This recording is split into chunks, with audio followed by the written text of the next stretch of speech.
Bhagavate Vasudevaya. Om Namo Bhagavate Vasudevaya. Today we will be studying Srimad Bhagavatam, Canto 3, the status quo, Chapter 2, remembering Lord Krishna, verse 14, the Gopis are remembering. Such a wonderful verse, oh my goodness. Yasyanuraga, Yasyanuraga, Pluta, Hasa, Rasa, Lilavaloka, Pratilabda, Manaha. It's all dash, dash, dash, dash, dash. So it's, where do you break it? Okay, now let's see. Yasyanuraga Plutahasya Rasa Lilavaloka Pratilabdhamana Rajastriyo Drigbir Anupravrita Diyo Vatastu Kila Ritya Shesha Yasyanuraga Plutahasarasa Lilavaloka Pratilabda Labdamanha Rajastriyo Drigbir Anuprivrita Diyuvatastu Kila Kirtya Shesha Yasyanuraga Plutaha Sarasa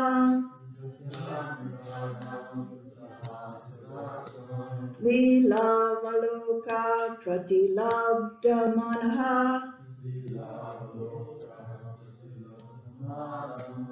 Rajastriyo Drigbir Anupravrita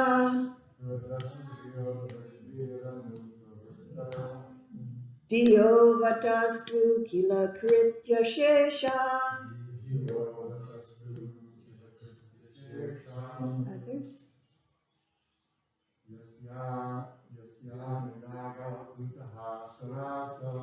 Yasyanuraga Plutahasarasa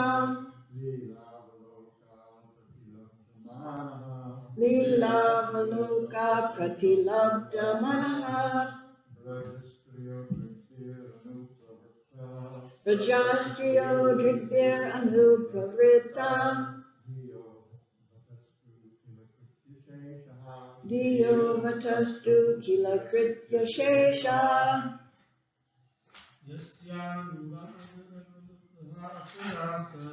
Yasyanuraga Plutahasarasa Lilavaloka Pratilabdhamana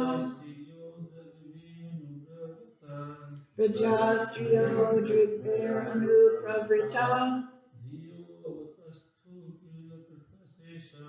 Diyo Vatastu Kila Kritya Shesha Yasyanuraga Plutahasarasa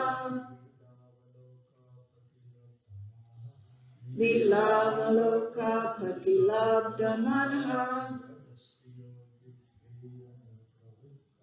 Rajastriyo Drigbir Anupravrita Diyo Vatastu Kila Kirtya Shesha.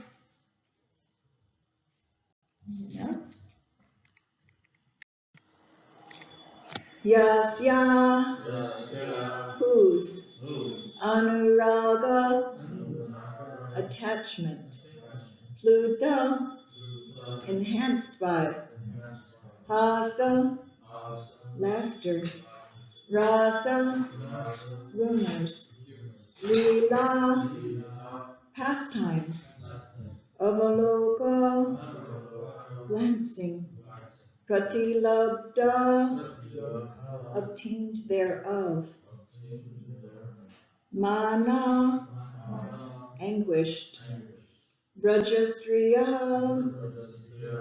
damsels of Raj, Drigbi, with the eyes, Anupravrita,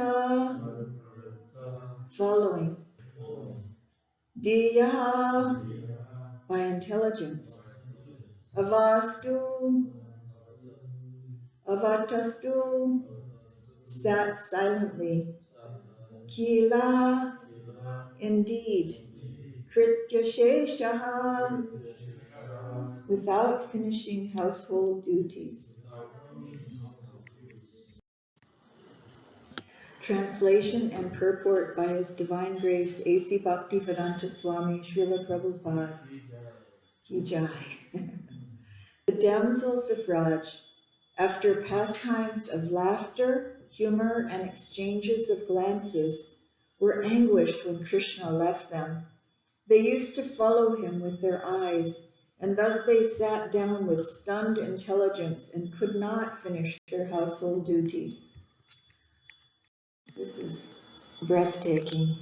Purport: in his boyhood at Vrindavan, Lord Krishna was notorious as a friend, as a teasing friend in transcendental love to all the girls his age.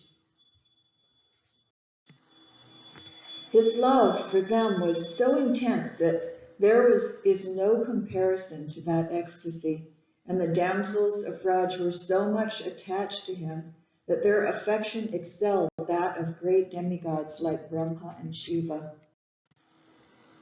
Lord Krishna finally admitted his defeat before the transcendental affection of the gopis and declared that he was unable to repay them for their unalloyed affection. Although the gopis were seemingly anguished by the Lord's teasing behavior, when Krishna would leave them, they could not tolerate the separation and used to follow him with their eyes and minds. They were so stunned by the situation that they could not finish their household duties. I was remembering actually the pastimes of the marriage of Krishna when he was just about 3, and he had gone to the pasturing grounds with his father. His father had taken him, and a huge storm came. And it's right at Belvan, Bandirvan. It's a regular place that Dinabandhu Prabhu takes us all on parikrama. And it's a place where Pralambasura was killed, and there's this huge banyan tree. And right there is where Lord Brahma performed this wedding ceremony of Krishna just at the very tender age of 3.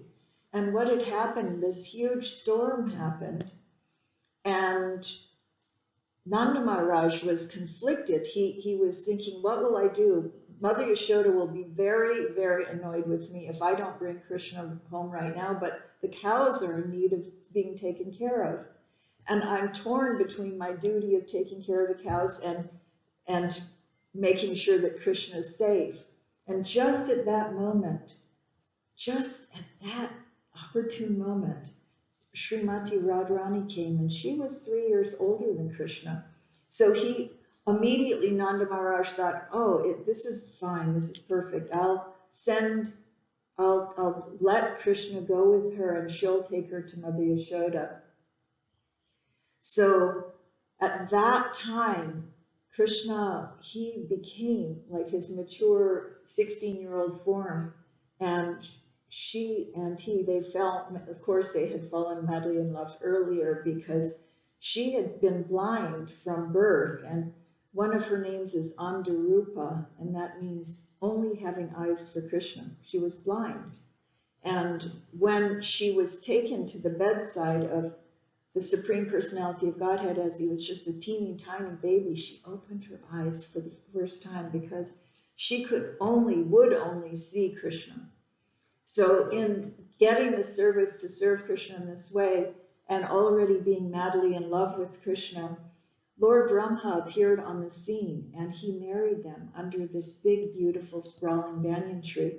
And when you see the beautiful, beloved Maruti, our lovely, lovely child, he's just so young, but still you can have waves of love that crash over you. It's so different than other kinds of affection, but it's real affection where you really, really care about. Even a young child can invoke so much love. But when it comes to the Supreme Personality of Godhead, within his child form, because I had asked the question of those who are worshiping little Navneet Priyaji or Ladu Gopal, and they were explaining that all the rasas were contained within the little Ladu Gopal deity, that it wasn't like only you're having Vatsalya Bhav, that rasa was the only bhav you were having, that actually all of them were there within, even baby child Krishna.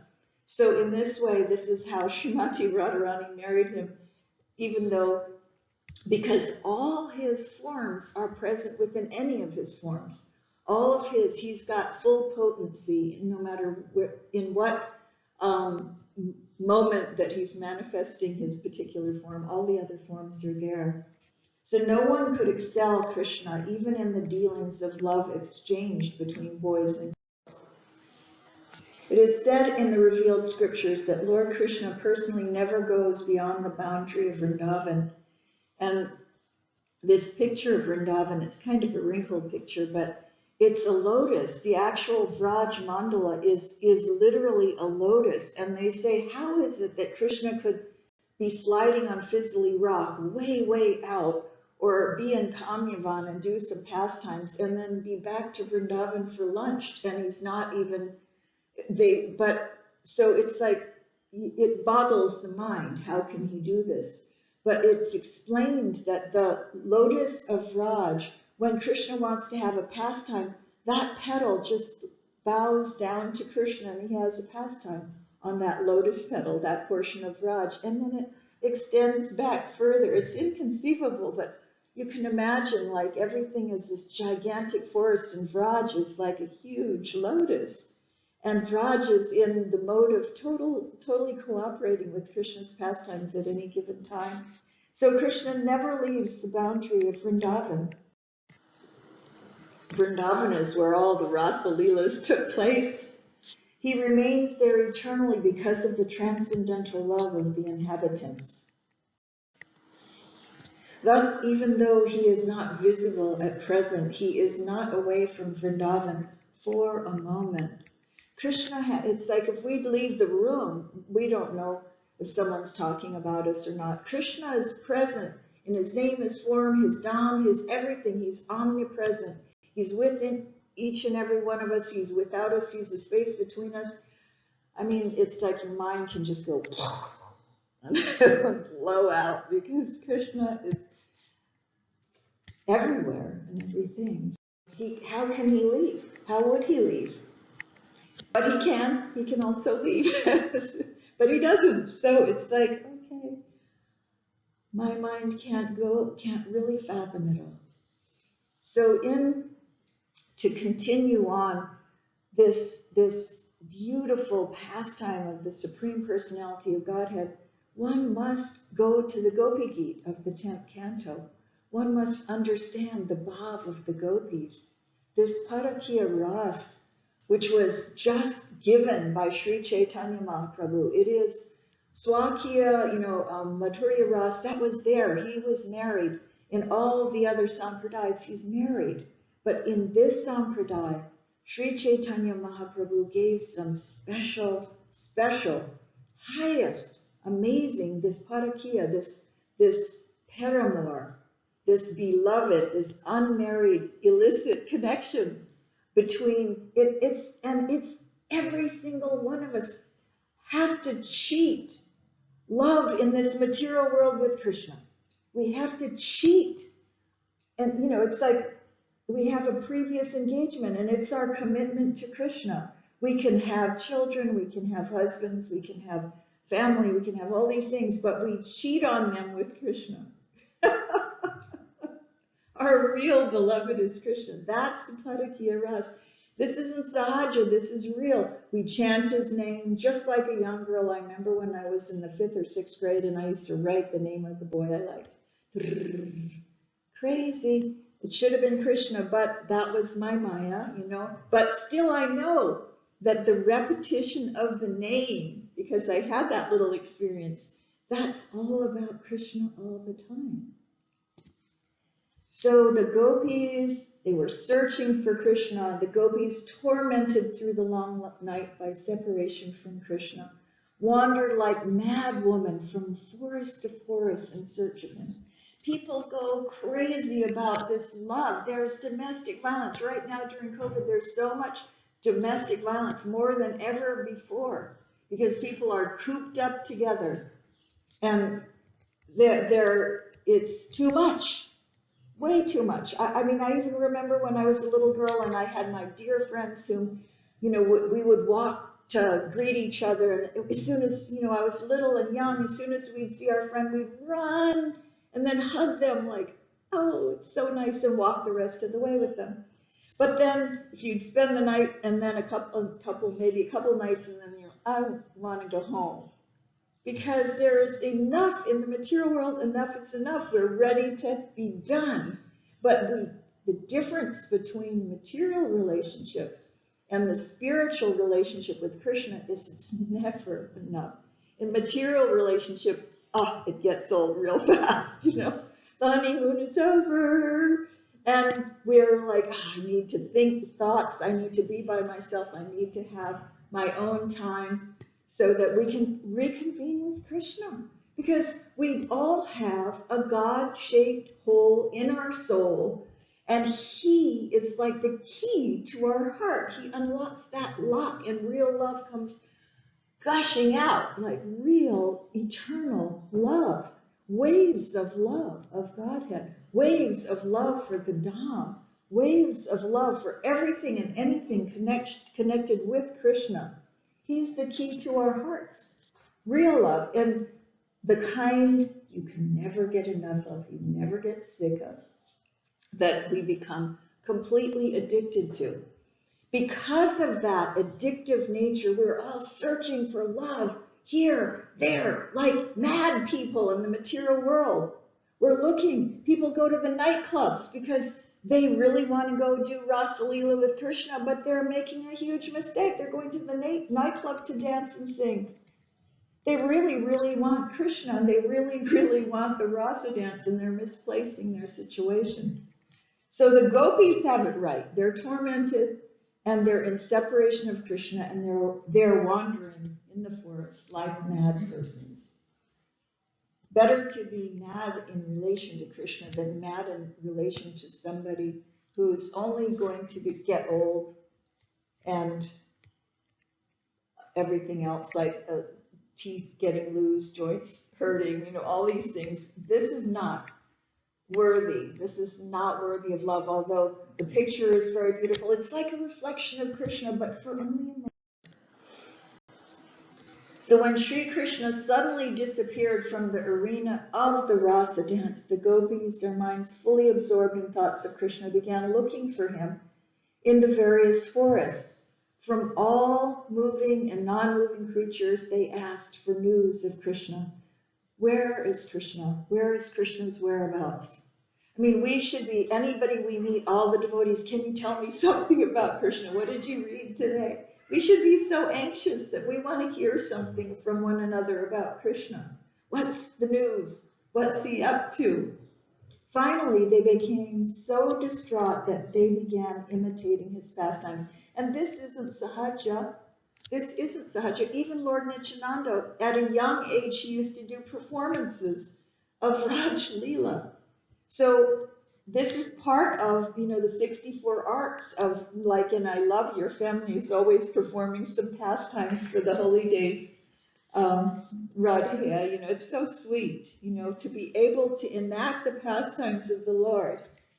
It's getting into, it's really a deep meditation into the Supreme Personality of Godhead.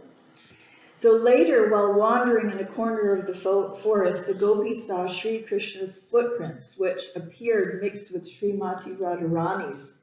Seeing these footprints perturbed them greatly, and they declared that surely Srimati Radharani must have worshipped Krishna with unusual excellence, since she had been privileged to associate with him in seclusion. So we have a prayer. It's a Christian prayer about footprints in the sand is the name of that little, it's like a little poem, and I can only paraphrase it. It's like when we're really down and out and we're saying, Krishna, where are you, God? Where have you gone? And you only see one set of footprints. It's because, and the Lord answers, because I was carrying you. Because he takes care of us in such a way. We may think, where have you gone? Where are you? But still he's taking care of us. So this prayer, this Christian prayer, must have come from the gopis. And you can see how all origins are coming straight from the gopis' deep longing for Krishna.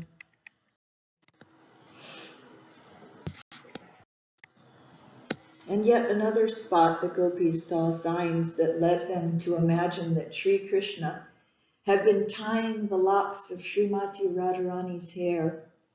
All these thoughts brought pain to the gopis' mind. So even my experience is when I miss someone the most is usually when they've just left. You know, when I remember when, you know, especially in my childhood, when my best friend moved to the mainland, and in those days you could go to the airport and you could practically see them off. So, and you could wave goodbye to them as they came to the top of the stairs, and they'd turn around right before they entered into the plane, and you'd wave. And, you know, you'd just be crying your eyes out. It's like, my dear friend is leaving. And then you just feel like all this pain. Oh, will I ever see them again? Will my life ever come back to normal? And then eventually it fades and fades and fades.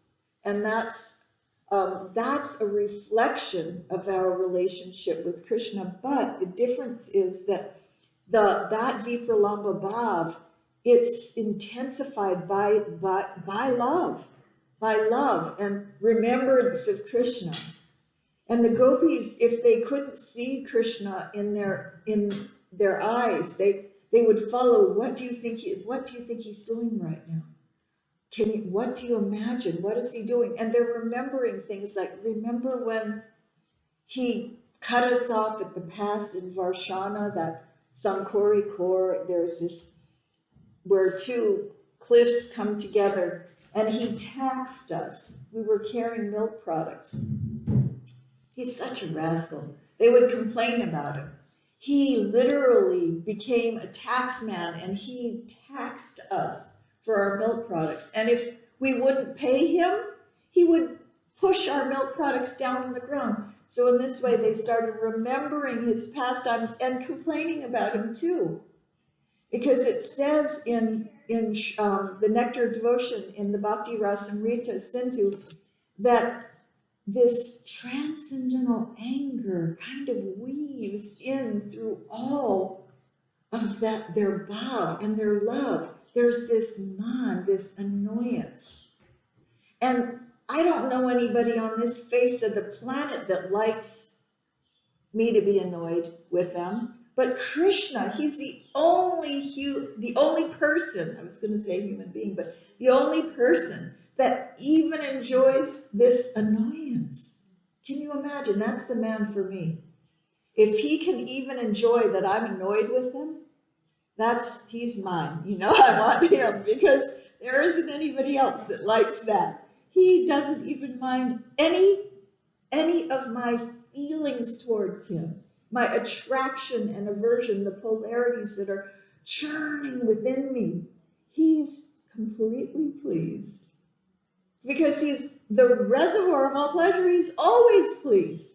So it boggles the imagination. And so even they're seeing that there's pain in the minds of the gopis. They're understanding that he's maybe been combing her hair or making some beautiful. They're even remembering the time that Krishna dressed up like a woman. He put mangoes for breasts in a choli, and he wanted to see Srimati Radharani, and they weren't letting him. And so he dressed up like a gopi and snuck in to see her in the guise of a girl. And so the gopis are remembering all these things, like Krishna would do anything to get to us. And right now we can't even find him. Like, what's wrong with this picture? He even snuck in and he dressed like a woman. And the cowherd boys and the cowherd girls, they were always having this transcendental war, because the cowherd girls were always saying that Srimati Radharani is the queen of Vrindavan, the queen of Raj. And the cowherd boys were always trying to promote the supremacy of Krishna. So on some occasions, the cowherd girls, the gopis, would plan ambushes to try to capture some of the cowherd boys. And generally they were very quick, and the only one that wasn't was Madhu Mangala. So they would always grab him and hold him hostage and torture him by tying him with flower garlands and feeding him sweets. Terrible torture. This kind of torture we can take, it's like, okay. But the original of transcendental bondage, tie me with flowers and feed me sweets. Wonderful. And then they would force him, by force, to declare that Srimati Radharani was the queen of Raj. So he would have to go and humbly take this position to Krishna, but they forced me. So the cowherd girls are remembering all these things, and it brings pain because they want more. Because of the special attention Srimati Radharani received from Krishna, Sri Radha began to consider herself the most fortunate woman. She told him that she could walk no further and that he would have to carry her on his shoulders. But just then Lord Krishna disappeared from her sight. Srimati Radharani, extremely troubled, then began looking everywhere for him. And when she finally met her gopi girlfriends, she related to them what had happened. And you see, he knows how to stoke the fire. He knows how to fan the flame of love. He knows how to disappear right at the moment of intense, like, now I know that he loves me more. Poof, he disappears. In the Gopi Geet, all the gopis then went out to look for Krishna in the forest, going as far as the moonlight reached. But in the end, they were unsuccessful. So they went back to the shore of the Jamuna and simply sang Krishna's glories in utter helplessness. Helplessness. And you can, it's like that. There's a song that comes to mind, no one compares to you. That's Krishna. No one compares to Krishna. We can't compete with Krishna for love. Krishna is the sunam bonum. He is the pinnacle of loving ornament. Because the gopis had dedicated their minds and their very lives to Krishna, they were beside themselves with the transcendental pain of separation. But their crying, which appears like evidence of misery, actually shows their exalted state of transcendental bliss. And we see this in the life and pastimes of Sri Chaitanya Mahaprabhu with Gambhira, the last 18 years of his life. Practically, they were trying to figure out how to contain him because they were so concerned about his safety. He would end up in the net of a fisherman, out of shape, completely unable to contain the bhav of the love of Srimati Radharani. It was not able to be contained even within the form of Sri Chaitanya Mahaprabhu, who is the perfect form to contain the bhav of Srimati Radharani's love. Still, it would overflow, and they would find his joints elongated and him in a condition that they wanted very much to protect him and take very good care of him. So as it is said, Yata deka vaishnirvya vahara dukkha nischaya vaniha sheparaman nanda sukha. Whenever one sees a Vaishnava acting unhappy, one should know it for sure that he is actually experiencing the highest spiritual bliss. If we're seeing tears, like if Srila Prabhupada was sitting and tears were streaming from his eyes, it is understood that he was experiencing the highest spiritual bliss. Thus, each of the gopis began addressing Lord Sri Krishna according to their individual mode of ecstasy, and they all prayed for him for his mercy. As the pastimes of Krishna spontaneously arose in the minds of the gopis, they sang their song, which relieves the agony of those suffering from the burning pain of separation from Krishna, and which bestows supreme auspiciousness. They sang, "O Lord, O lover, O cheater, when we remember your smile, your loving glances, and your pastimes with your boyhood friends, we become extremely agitated." Krishna is a tricky fellow, and there's so many times he became a gardener and he was going to arrest Srimati Radharani for picking flowers in his garden. He became a boatman and he kicked up a big storm, and he had the gopis throw out their ornaments and their sweets, all the fancy dress they were wearing. They were going to see Krishna and offer this. He said, "Oh no, it's dangerous, we have to throw everything off." He was faking it as a boatman, a big, giant rascal. He made them even throw away their service. They had made all these sweets and done all this for Krishna, but he had a different idea. And he said, "Throw it all overboard." And then when Srimati Radharani spied, the boat was tossing and turning in such a way that she fell on him, and she felt his flute, so she became extremely suspicious. This boy, then he was in trouble. But all these festivities that take place in relation to the pastimes of Krishna. There's actually a festival in Vraj, it's really awesome, where Srimati Radharani is worshipped as a king. And we have special darshans. We go to all the different temples and see that Lord Krishna is worshiping her feet during this festival, and she's dressed very fancy on a throne like a king. That's why everyone says, "Jai Radhe, Jai Radhe," because she controls Krishna. But at the moment that the pinnacle where she thinks she's having control, boom, he disappears, and then her longing is excited.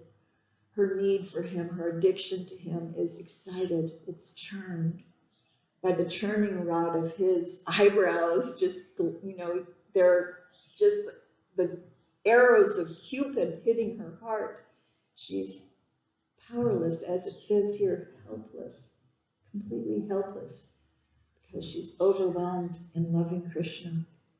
So remembering your lotus face adorned with locks of blackish hair smeared with the dust of the cows, we become irrevocably attached to you. And when we remember how you followed the cows from the forest to forest with your tender feet, we feel great pain.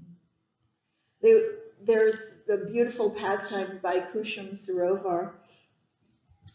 They're so concerned, I think it was Uddhava who became grass, because the devotees always wanted to protect the lotus feet of Krishna, because he might be stepping on pebbles in the forest path. There's a tree, tamal tree, and I think we have one. I gave some seeds to Ramnath. He sprouted, and Kavi is taking care of one tamal tree here. And it's said that Lord Krishna's feet are as soft as newly bloomed tamal leaves. And so when you go to Vraj, you get to feel these lovely, lovely leaves. There's a few tamal trees around, and they're just like desire trees. Prabhupada built the temple around this tamal tree. He would not take it out. This tamal tree got prime central. And when the tamal tree finally passed away, they planted another one. So in their separation From Krishna, the gopis considered a moment an entire age. Even when they had previously seen him, they had found the blinking of their eyelids intolerable, for it blocked their vision of him for a fraction of a second. And was it yesterday's verse? The demigods were praising the glories of Lord Brahma because they considered that he had created Krishna.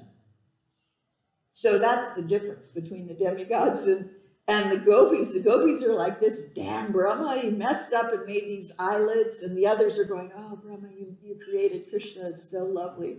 So we misunderstand, depending upon our position.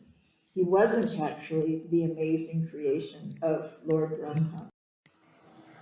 The ecstatic sentiments for Lord Krishna that the gopis expressed may appear like symptoms of lust, but in reality they are manifestations of their pure desire to satisfy the Supreme Lord's spiritual senses.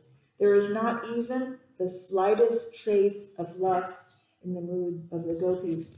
And this is explained that the gopis would do anything for Krishna, even if it meant that they would go to hell. They had no problem with it. And that's the difference between lust and love. If I'm willing to do anything, even sacrifice myself completely, that's love, not lust. Lust means please me first, and then you should be pleased. That's very, very different. And in chapter 32, Sri Krishna manifests himself in the midst of the gopis. This is the reunion. They've been seeking, searching, wanting, where is Krishna? So he finally satisfied their desire, and he manifested himself in the midst of them, who had become extremely disturbed by their separation from him. And after he consoled them, they expressed to him their deep feelings of ecstasy. The gopis, having shown in various ways their great eagerness to see Krishna, the attractor of Cupid, he appeared before them wearing silken yellow garments and a beautiful flower garland. Some of the gopis, overwhelmed with ecstasy at seeing him, grasped his hands, and others placed his arms on their shoulders, and others accepted the remnants of betel nut he had chewed. Thus they served him. One gopi, impelled by loving anger toward Krishna, bit her lip and looked askance at him. I had to look up the word askance. It's annoying. It's forbidding. She was. It's almost like, well, you've kept yourself from me, so I'm annoyed with you. I'm angry with you. Because the gopis were so attached to Krishna, they were not satiated even by continuously gazing at him. One of them then placed Krishna within her heart, closed her eyes, and embracing him within herself again and again became absorbed in transcendental bliss. Jai Panchatattva. Just like a yogi. In this way, the pain the gopis had felt because of separation from the Lord was dispelled. Next, Lord Krishna went to the bank of the Jamuna in the company of the cowherd girls, his internal potencies. The gopis then made a seat for Krishna out of their shawls, and after he had sat down, they enjoyed with him by gesturing amorously. The gopis still felt hurt that Krishna had disappeared, so he explained to them why he had done so. He further told them that he had come under the exclusive control of their loving devotion and would ever remain indebted to them.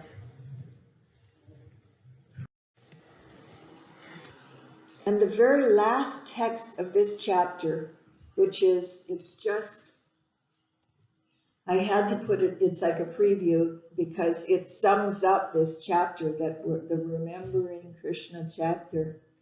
In the third season of the year, the Lord enjoyed as the central beauty of the assembly of women by attracting them with his pleasing songs in an autumn night brightened by the moonshine. and I know I say this on a regular basis, but I can never get enough of it, that when all the scholars got together, the professors of religions from Harvard, Yale, Stanford, to celebrate the 50th anniversary of Iskcon, they proclaimed that Iskcon and this Krishna conscious movement had given to the world of religion the soul's dance with God. So here it is, it's originating with the Gopis dancing with Krishna in the dead of night. And we are all, this is our dance with Krishna. We are, the soul dances with the Lord, singing and dancing with Krishna. Are there any questions or comments?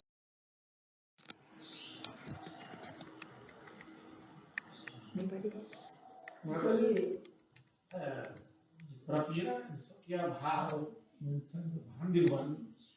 So many Acharya not accept. They say Radharani Vivahita Patni Krishna. But Gaudiya only say no, she is a Prakya. So I not understand also. Because Brother Leela have many sort of Prem Sarovar, Pili Pokhara, then all are connected to Radharani and Yashoda Maya. You know, just I say the short that you understand all the Leela. So that means coming to Radharani and Madhvan Baba make the marriage ceremony to Radharani actually. Yes. This the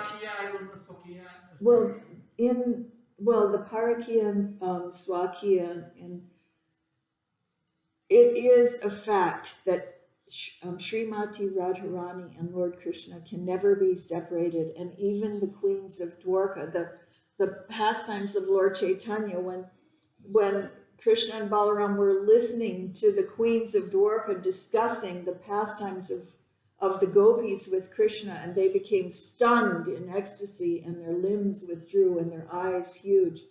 It's inconceivable. It can never be said, as it says here in, right within the scriptures today, that the Lord never leaves. He is never separated. This Ladini Shakti of his, he is, and Lord Chaitanya is the embodiment, the complete and total marriage of Srimati Radharani and Krishna. Krishna in the mood of Radha. One, every single avatar is within him. So there's no, it's a Chinta Beda Tattva, simultaneously one with and different from, but in addition to Padakiya as well. That, because anything, the rascal thing is really enjoyable. The rascal thing, I mean, when we were young and we were playing cowboys and Indians or cops and robbers, we liked to be the robber because it's fun. It's fun. So this illicit connection, it's more enjoyable. So Lord Chaitanya has taken it to this position. And Bhagavad Gita, it's like, yes, you forego all else and leave Krishna in the dead of night. Leave forward to when Krishna plays the flute. You leave your family, you leave your friends, you leave your babies, your loved ones, everybody in the dead of night, and you steal away and you go to Krishna. Even if he's going to handle me roughly by his embrace and not show up and preach to us, you show up in the dead of night and he says, oh, gopis, go back to your family. And you're going, what? Are you kidding? Still, he's my worshipful Lord unconditionally. Sri Chaitanya Mahaprabhu tells us like it is, that in any condition, he's our worshipful Lord. We will steal away in the dead of night. It is more enjoyable. They talk about duty. You have duty. Don't leave your family.